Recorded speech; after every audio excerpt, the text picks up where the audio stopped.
What's up guys? At ngayong araw gagawin natin na isang challenge na pinapagawa sa atin ng isa nating followers dahil nagpa-challenge tayo. At ang challenge naman na yun guys ay i-video ang pagbibiyak namin ng nyug. Nandito na ako sa baryo at dumaan ako ngayon sa aming bahay ngunit wala na sila. Kaya tuloy-tuloy na tayo guys.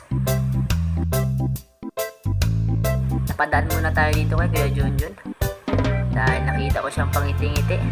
Ayun, mukhang masaya si Kuya Junjun. Napalo pala sa kanyang page guys, Kawakay po yung name. At yun, tuloy-tuloy na tayo guys dahil tayo yung mapapalaban sa biyakan ng nyug.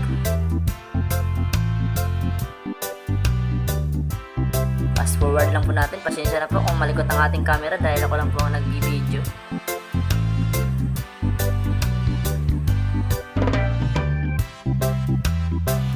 Yun guys, tanawin natin yung dagat dahil malapit po kami sa dagat guys dito sa Karamay City. Yan po hindi amin, yan pa po kami sa dulo. At yan, dumating na ako at nagsisimula na silang magbiyak ng nyug. Yan po yung nanay ko, yan naman kuya ko yung lumapit, at yun yung tatay kong pugi sa dulo. At yan si Taboy, ang kapatid ko.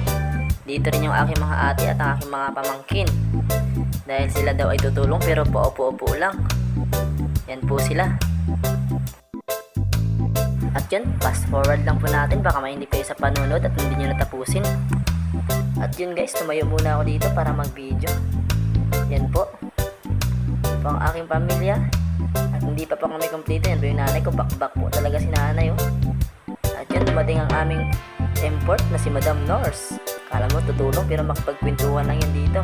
At yun guys, konti na lang at malapit na kami matapos. At bukas na lang namin kukontinue yung pag-aakyat ng nyug dito sa loob ng tapahan. At yun guys, hanggang dito na lang ang ating video. Huwag niyo pong kalimutan mag-like at i-share ang ating video. Maraming salamat po sa panonood.